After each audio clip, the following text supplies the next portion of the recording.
白灼山菜看似简单，很多朋友总是做不好，其实这里面是有技巧的。欢迎来到烟火味厨房。准备2颗鲜嫩翠绿的生菜，先把根部切掉一小部分，再把生菜叶一片一片的掰散来。生菜营养价值特别高，它富含维生素、膳食纤维以及多种矿物质。生菜的结构比较复杂，是一片菜叶一片菜叶相互包起来的，里面难免有一些虫卵、细菌或者是杂质，所以清洗这一步也是有技巧的。往里面加入小半勺的食盐，再倒满多一点的清水，完全没过生菜。食盐可以起到杀菌去虫卵的作用，还能让生菜更干净。浸泡10分钟左右。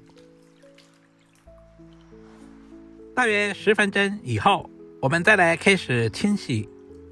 清洗的时候不要一大把搓，最好是一片叶一片叶子的清洗。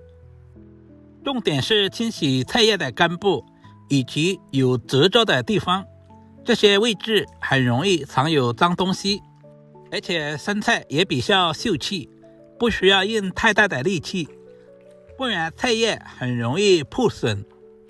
清洗完第一遍之后，直接捞出来，放在干净的清水中，或者是流动的清水下，反复都淘洗2遍，把表面的虫卵、残留都彻底的清洗干净。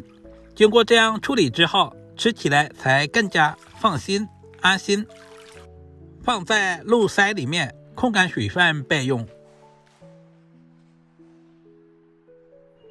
配菜非常简单，几粒去皮的大蒜用刀拍一下，拍过的大蒜更容易激发出蒜香味，然后再切成小丁，我们尽可能的切小一些。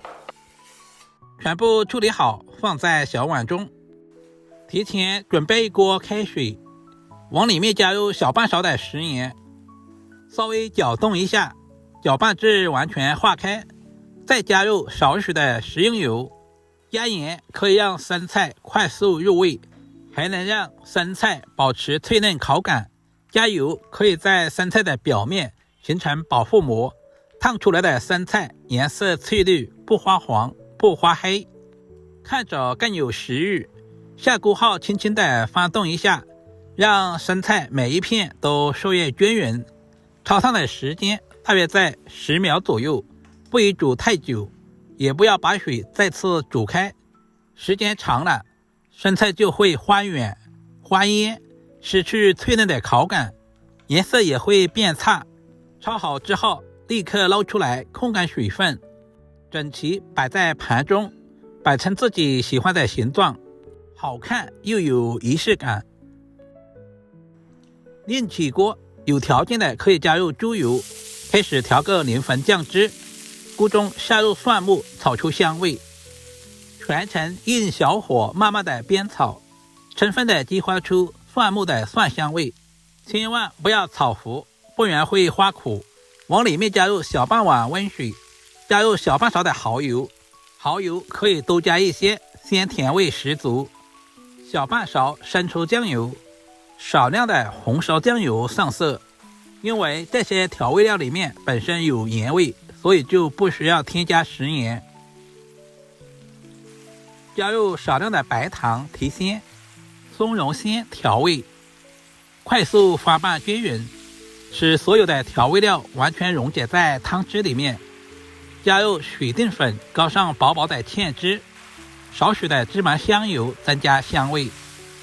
继续快速翻炒均匀，把汤汁熬制成视频中这样不浓稠不稀薄的状态就刚刚好。把熬好的酱汁淋在生菜的表面，美味即成。稍微总结一下，酱汁千万不能太浓稠，不然酱汁挂在表面流不下去，底部吃着没味道。如果太稀薄，挂不上去，生菜吃起来也没有滋味。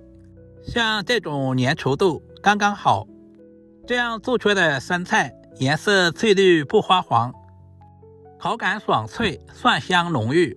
喜欢我的视频，记得点赞关注、留言并转发出去。人间烟火，简单美食，我是烟火味厨房阿光，我们下个视频再见吧。